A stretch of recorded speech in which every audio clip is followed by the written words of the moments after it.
All right, welcome to section 2. We're going to be talking about variables in C++. So we're going to be learning how to output variables to the screen, how to read them in, how to format variables, how to cast them to different data types, and then finally how to use the increment and the decrement operator.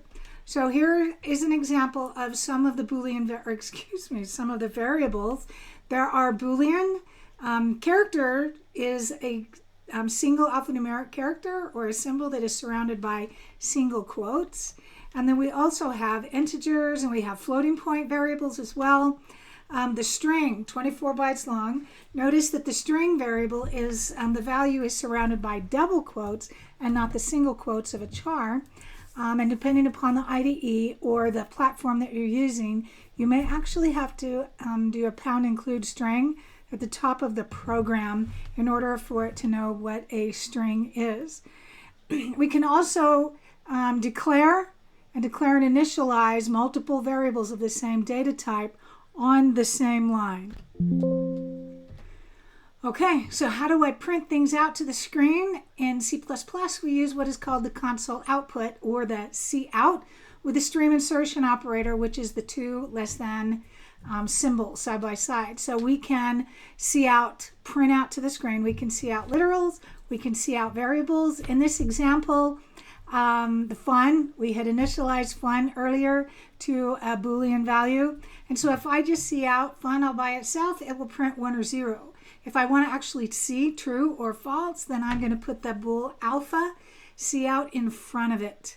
I also want you to notice on the second one down from the literal, after the 12 plus 5, I have a stream insertion with the ENDL, or the end line ENDL. That is a way that I can force a new line within the cout. All right, we can also, we can output the escape sequences.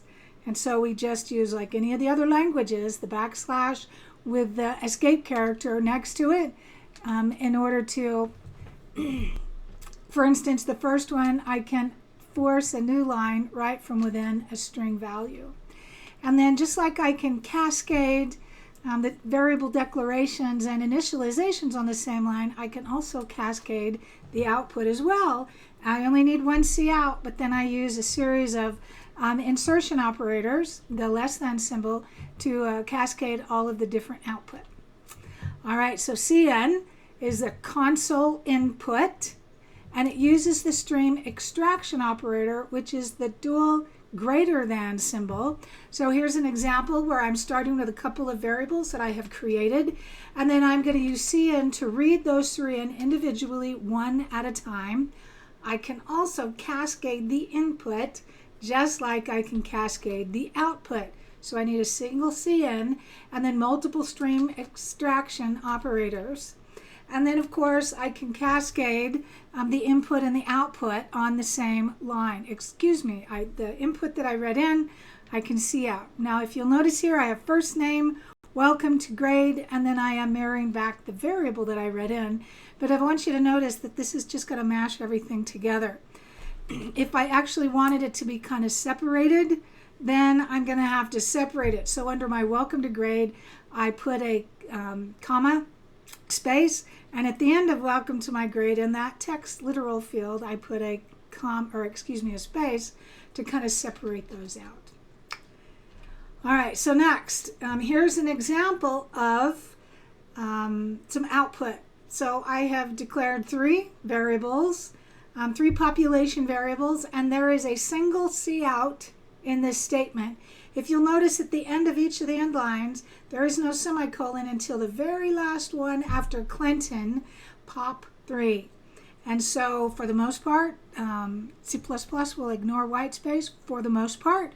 So I can start each one of those on a different line as long as I have the semicolon that ends all executable lines of code right there at the very end.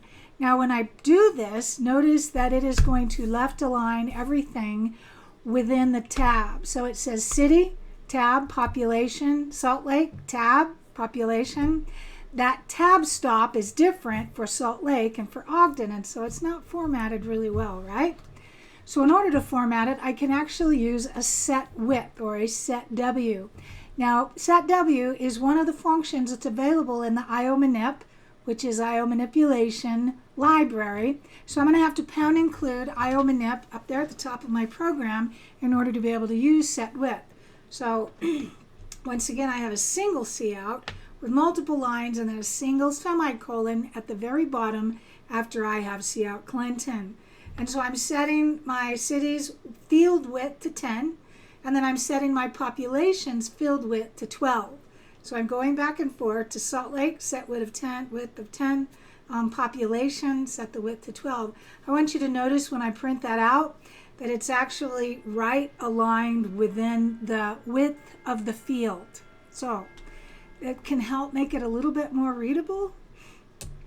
So the next thing that we can do is typecast, and we're going to use a static underscore cast to be able to do that.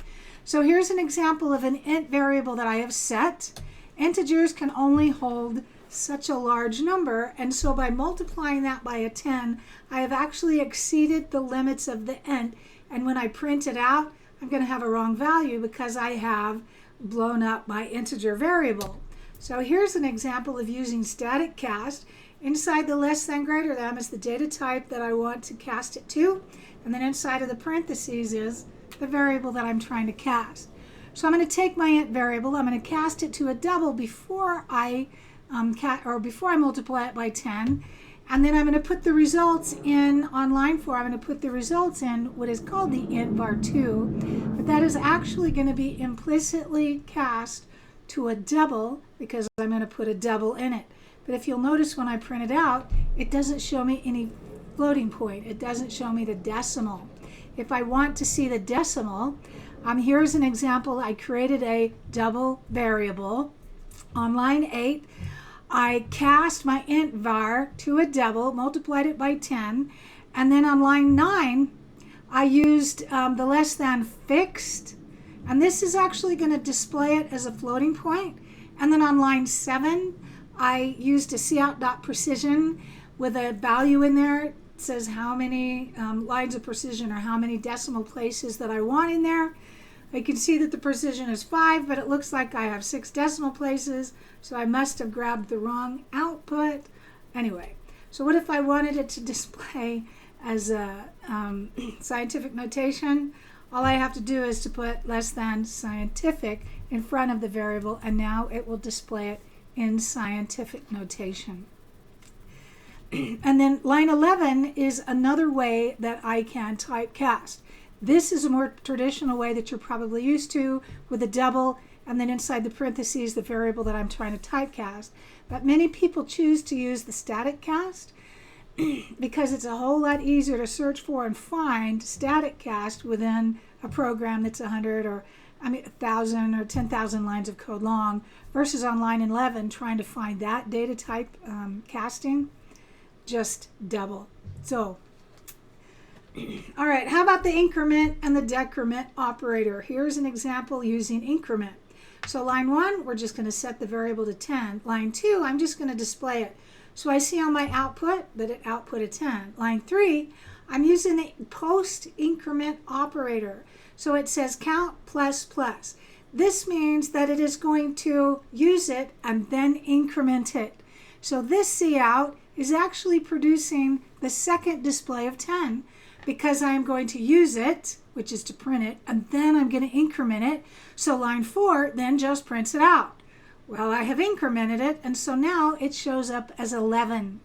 So line 5 is a pre-increment operator because now I have plus plus cout, which means now the pre-increment operator is going to increment it first and then use it. So line 5 is going to increment count to 12 and then print it, which is what I see my next output.